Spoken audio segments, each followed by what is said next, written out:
नमस्ते दोस्तों और प्यारे बच्चों, आर्या की पाठशाला में आप सबका बहुत बहुत स्वागत है। जैसा कि हमने बताया था कि आपसे मैं वर्ण विचार के जो भी उच्चारण और मात्राएं थी, जो भी मैंने आपकी मौखिक रूप से आपको समझाया था, वो आज मैं किस प्रकार से मात्राएं, ये उन प्राथमिक बच्चों के लिए हैं जो अभी पढ़ना लिखना सीख रहे हैं।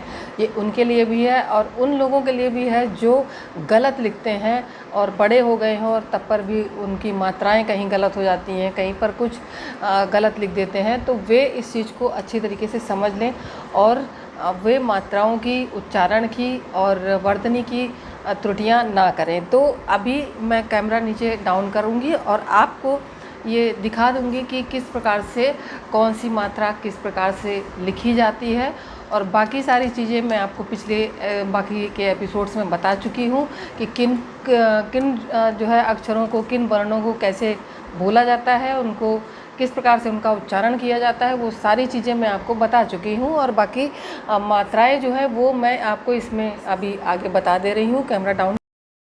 तो चलिए देखते हैं आगे ये किस प्रकार से वर्गीकृत है। हिंदी विश्व की सभी भाषाओं में सर्वाधिक वैज्ञानिक भाषा है। इसमें 44 वर्ण हैं जिन्हें 2 भागों में बांटा गया है, स्वर और व्यंजन। स्वर ऐसी ध्वनियाँ जिनका उच्चारण करने में अन्य किसी ध्वनि की सहायता की आवश्यकता नहीं होती, उन्हें स्वर कहते हैं। स्वर 11 होते हैं, अ आ इ ई उ ऊ ए ऋ ओ औ। इन्हें 2 भागों में बांटा जा सकता है, ह्रस्व एवं दीर्घ। ह्रस्व जैसा कि हमने आपको बताया था कि जो जिनका उच्चारण करने में पूरा मुंह नहीं खुलता वो ह्रस्व मतलब लघु होते हैं, एवं दीर्घ जिनका उच्चारण करने में पूरा मुंह खुल जाता है वे दीर्घ होते हैं, और पूरा मुंह बड़ा खुल जाता है वो दीर्घ स्वर होते हैं।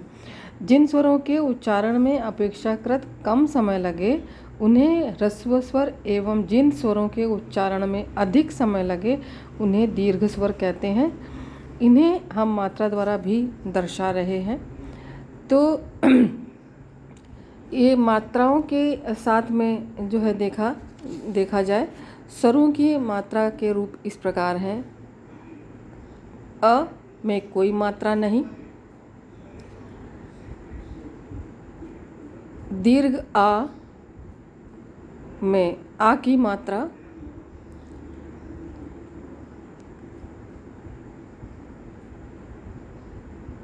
अ कोई मात्रा नहीं, आ में दीर्घ मात्रा।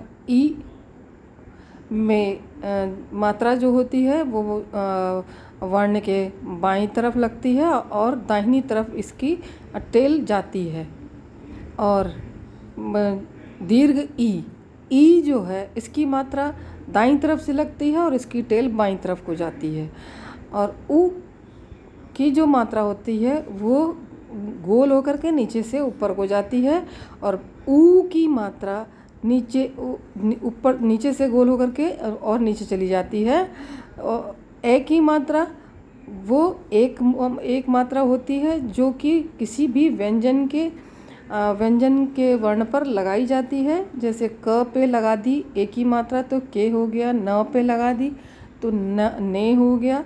इस तरीके से मात्रा एक ही मात्रा लग जाती है। और फिर आगे चलते हैं। ए की जो मात्रा है वो एक तो ए की मात्रा हो गई, जो हमने जो व्यंजन पे हम लगा रहे थे वो एक मात्रा थी, और ए में एक मात्रा पहले से थी और एक और जुड़ गई तो 2 मात्राएं हो गई, जिनका जो है जब व्यंजन पे हम लगाते हैं तो वो 2 मात्राएं ऊपर चोटी के समान लगाई जाती हैं। ओ जो है ओखली वाला ओ, इसकी एक मात्रा होती है और उसको किसी भी व्यंजन के साथ लगाने पर ओ की ध्वनि निकलती है। जैसे क में लगाया को, ख पे लगाया खो, ग पे लगाया गो, घ पे लगाया घो, चा पे लगाया चो, ना पे लगाया नो, माँ पे लगाया मो। इस तरीके से किसी भी व्यंजन पे लगाएंगे तो ओ की मात्रा का उच्चारण इस प्रकार हो जाएगा। औ की मात्रा में 2 मात्राएं लगेंगी, जैसे कि ओ में 1, ए में 1 लगी थी, ए में 2 हो गई थी, ओ में 1 लगी और औ में 2 हो जाएंगी। तो औ से औरत होता है, उसी प्रकार से कौवा लिखेंगे तो क में औ की मात्रा लगेगी, खौवा, खा में औ की मात्रा लगाएंगे, गौवा, इस तरीके से गौ, घौ, इस तरीके के जो व्यंजनों पर जो भी औ की मात्रा लगेगी तो इसका उच्चारण इस प्रकार से होगा। तो उसके बाद आती है री। तो री से री की मात्रा जो होती है वो किसी भी व्यंजन में नीचे से नीचे लगती है और जो कि चोटी बाईं ओर से लग करके दाईं ओर को घूम जाती है। तो जिस भी व्यंजन पे लग जाती है उसका उच्चारण उस व्यंजन के वर्ण के साथ साथ री का उच्चारण भी देता है। जैसे प पे मैंने लगाया, री की मात्रा लगा दी तो प्री हो जाएगा, प्री हो जाएगा। क पे लगाई तो क्री हो जाएगा, घ पे लगाया तो घ्री हो जाएगा, च पे लगाया च्री हो जाएगा, जा पे ज्र हो जाएगा। तो इसी तरीके से जब हम ये मात्रा लगा देते हैं तो मात्राएं जो हैं व्यंजनों के जो है उच्चारण और मात्राओं के उच्चारण के अनुसार वे सारे शब्द अक्षर बन जाते हैं। तो जब शब्दों का संयोजन होता है तो शब्दों के संयोजन में ये मात्राएं बहुत बड़ा अपना जो है कर्म पथ निर्धारित करती हैं, ये बड़ा रोल निभाती हैं। और अब हम आगे चलते हैं। व्यंजन जो ध्वनियाँ स्वरों की सहायता से बोली जाती हैं वे इन्हें 5 वर्गों में विभाजित किया गया है। ये 3 प्रकार में बांटे जाते हैं। व्यंजन जो हैं ध्वनियाँ स्वरों की सहायता से बोली जाती हैं वो व्यंजन हैं। जो मैंने अभी आपको पहले बताया था, जो ध्वनियाँ स्वरों की सहायता से बोली जाती हैं वो व्यंजन हैं। इन्हें 5 वर्गों में विभाजित किया गया है, 3 प्रकार में बांटा गया है। प्रकार इस प्रकार हैं। तो आगे पढ़ते हैं। अभी ये हम शायद मैंने जल्दी बोल दिया है। ये री की मात्रा पर मैं अभी समझा रही हूँ।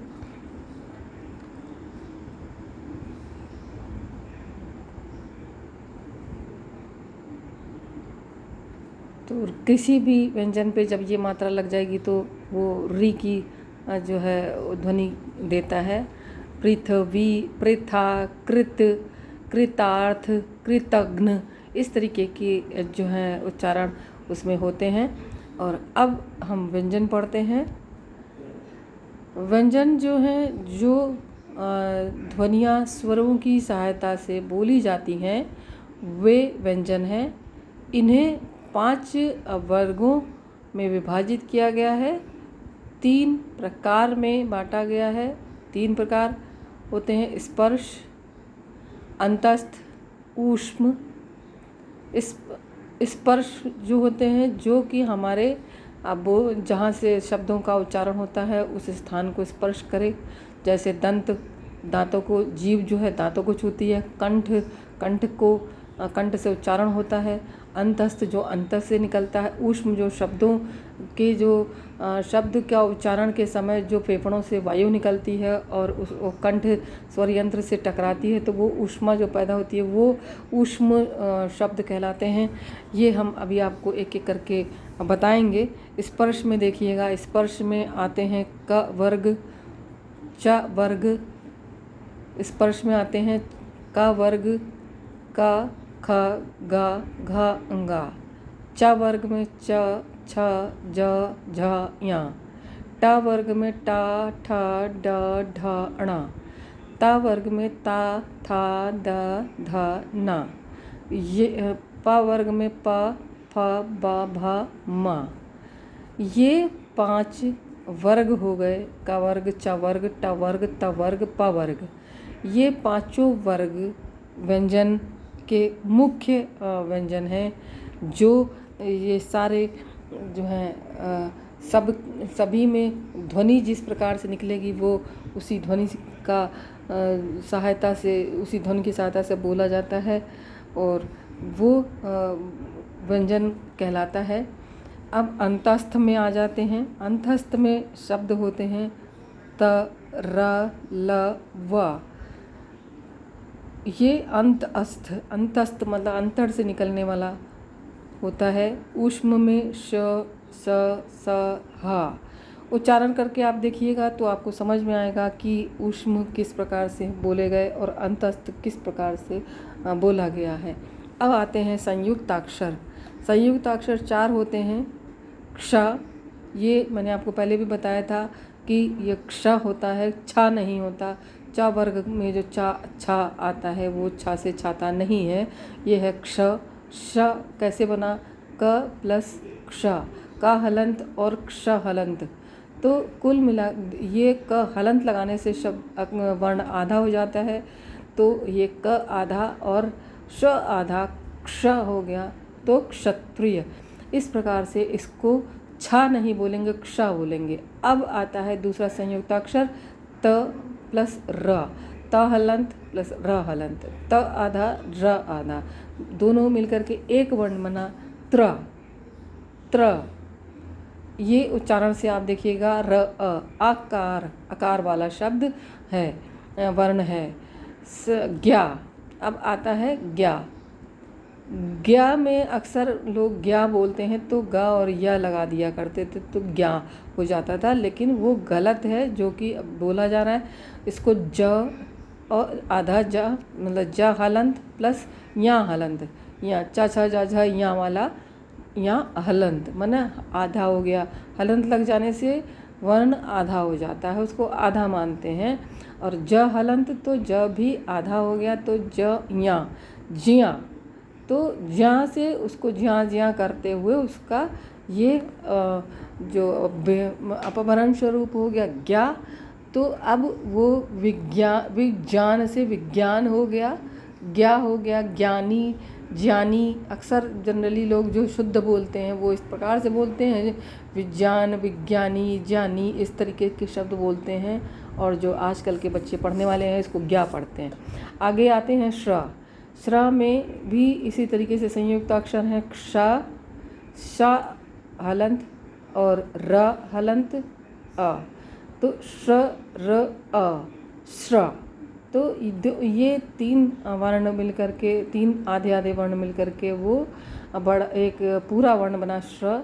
श्रम, श्रा से श्रम, श्रमिक, श्रीमती, श्रीमान, इस प्रकार से इसके शब्द बनेंगे।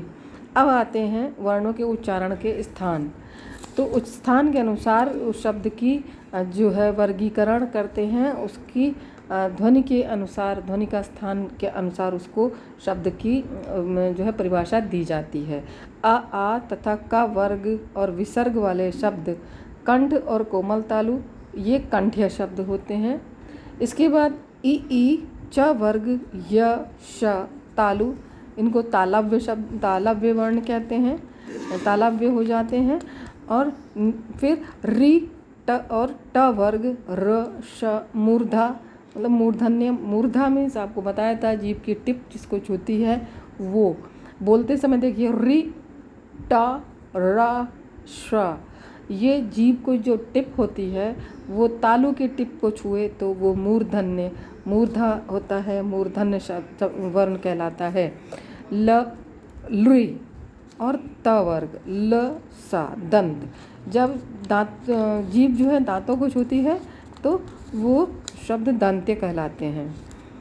उ और प वर्ग, उ और प वर्ग के जो वर्ण हैं वो ओष्ठ्य होते हैं, ओठों का इस्तेमाल इनमें होता है। तो हम उ और प वर्ग वाले, प वर्ग में प, फ, ब, भा और मा, ये माँ जो है नासिक है और इसमें बोलते समय ओष्ठ का प्रयोग नहीं होता है, माँ में हो जाता है। और प वर्ग वाला जो हमने देखा वो इसमें प्रयोग ओष्ठ का होता है। तो ये ओष्ठ इनका प्रकार हुआ और इनका उच्चारण स्थान होठ हुआ, तो ये ओष्ठ्य प्रकार के हो गए। अब छठा आता है अंग, अंगा, ज्ञा, ण, न, मा। ये उच्चारण करके देखिएगा, आपको समझ में आ जाएगा कि इसका उच्चारण स्वर जो है वो नाक से निकल रहा है, तो इनको नासिक्य वर्ण कहते हैं। ये नासिक्य वर्ण का है। तो इसको इस तरह केस भी समझ सकते हैं, जैसे कोई सांवला व्यक्ति होता है, गोरा व्यक्ति होता है, तो सांवले को श्याम वर्ण कहते हैं, गोरे को गौर वर्ण कहते हैं, गेहुए वर्ण को बोलते हैं, जो गेहुए जैसा होता है। इस तरीके से समझ लीजिए। और आते हैं ए, कंठ और तालु। ए जो है, जो इसकी ध्वनि निकलती है, उसको जो उच्चारण का स्थान है कंठ है, और तालु है, इसको कंठ तालव्य कहते हैं। क्योंकि जो इसको बोलते समय आप देखिएगा, आपकी जीभ कंठ से स्वर कंठ से निकलता है और तालु को छूती हुई है जीभ।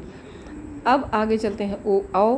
कंठ और ओष्ठ, ओ औ बोलने के अनुसार ही पता लग जाता है कि इसका प्रयोग कंठ से स्वर निकला और ओठ से छूता है, तो कंठ और कंठोष्ठ उसको कहते हैं। अब आते हैं व जो है दंतोष्ठ। वा बोल करके देखिएगा, जीभ दांत और होठों को छूती है, होठ गोल हो जाते हैं, होठ एक दूसरे को छूते हैं और जीभ दांतों को छूती है, तो दंत ओष्ठ हो जाते हैं। ह स्वर यंत्र, ये आपका जो स्वर यंत्र है अंदर से, ये अंदर से निकलता है, तो ये स्वर यंत्र से निकली हुई अली जिह्वा, ये जीभ की उल्टी तरफ से निकलने वाला स्वर है। इसके साथ साथ हम चलते हैं वर्ष्य वर्ण, जो इन शब्दों से अलग होते हैं। वर्स्ट, जैसे इंग्लिश में वर्स्ट बोलते हैं ना बेकार से, वो शब्द। अब यहाँ पर हम इसको इस तरीके से समझ लेते हैं, जैसे किसी भी वर्ण के नीचे जो नुक्ता लगा दिया जाता है, जैसे कि फ के नीचे लगा हुआ है, आपने देखा, और इसी तरीके से जा होता है, उसमें भी हो जाता है, तो ये वर्ष्य वर्ण हो जाते हैं। इनका उच्चारण फा नहीं होता, फ होता है। फा आधा, उसको होठ को गोल कर लेते हैं और पूरा फा नहीं बोलते, फा बोलते हैं। तो ये स्वर यंत्र से निकलता है जा, जहाँ और जहाँ, ये दो अंतर है। जा जब बोलते हैं तो जीभ तालु को छू रही होती है, और जब ज बोल रहे होते हैं तो जीभ तालु को छूती है, लेकिन जीभ की जो आकार है वो गोल हो जाता है, जो।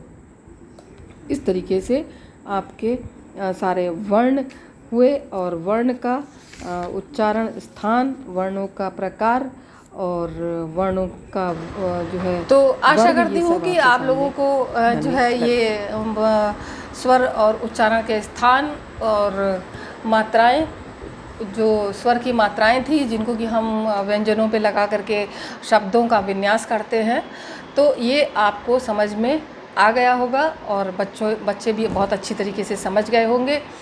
तो अब हम ये विचार करते हैं आगे कि शब्द विन्यास क्या होता है। बिना शब्द विन्यास के आपको समझ में नहीं आएगा कि स्वर आपने पढ़ा और व्यंजन पढ़ा तो केवल इतनी ही भाषा नहीं है। इसके साथ साथ हम अब इन्हीं स्वरों और व्यंजनों के जो युग्म के साथ में इनको जोड़ करके, इनका युग्म करके, और हम शब्द विन्यास किस प्रकार से करेंगे ये अगले एपिसोड में हम बताएंगे। तब तक के लिए जय हिंदी और जय हिंद।